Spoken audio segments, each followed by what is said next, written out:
राज्य सरकार को 2 वर्ष पूर्ति अवसर में बांकी डंपड़ा ब्लॉक परिसर में विकास धारा ओडिशा सारा कार्यक्रम होता अनुष्ठित। मुख्य अतिथि भाव बांकी विधायक देवीरंजन त्रिपाठी जोगदी पंचायत समिति स्तरीय अंत्योदय गृह योजना हिताधिकारी पक्का घर अंगनवाड़ी कर्मी मोबाइल रेशन कार्ड सहित आयुष्मान कार्ड बांटी। डंपड़ा वीडियो अंशुमान दास अध्यक्षतार आयोजित सम्मेलन में स्थानीय जिला परिषद सदस्य मिनती महापात्र, जिला परिषद सदस्य आशीष कुमार साहू, संसद प्रतिनिधि सरोज मतगज सिंह, डंपड़ा सीडीपीओ प्रमुख उपस्थित थे। आज आमर राज्य सरकार 2 वर्ष पूर्ति अवसर से आज विकास धारा ओडिशा सारा कार्यक्रम सारा ओडिशा रे पालन होची।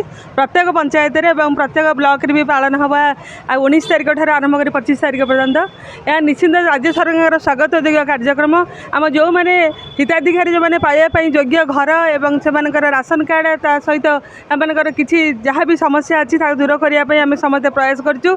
बांकी डंपड़ा ब्लॉक तार निश्चिंत कर्मपथरे से आगे जाऊँगी। प्रत्येक जनप्रतिनिधि एवं ब्लॉक समस्त कर्मचारी समस्त सहयोग निश्चिंत सुचारू रूप कार्यक्रम गुड़िक होम विधायक सहयोग बांकी डंपड़ा पंचायत निश्चिंत आगक जीव एवं सबू कार्यक्रम से आगर काम कर।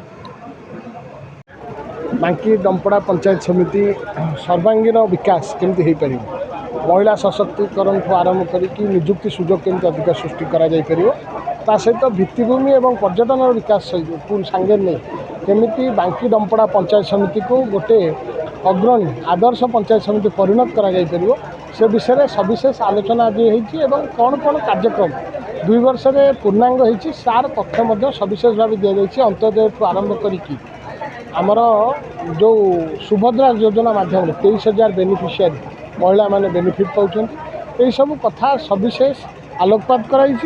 आगामी दिन में बांकी डंपड़ा पंचायत समिति को आगू नवाक गले कौन कौन आवश्यक रही विषय आज आलोचना होगी। समस्तंकर सहयोग एवं समस्तंकर आशीर्वाद आगामी दिन में मिले बांकी डंपड़ा पंचायत समिति को आज प्रतिश्रुति मिली। आज आमर जो राज्य सरकार 2 वर्ष पूर्ति उपलक्षे जो प्रत्येक ब्लॉक और ग्राम पंचायत स्तर में कार्यक्रम अनुष्ठित होची विकास धारा ओडिशा सारा से क्रम में आज आमर ब्लॉक लेवल प्रोग्राम बांकी डंपड़ा पंचायत समिति अनुष्ठित हो जाइए।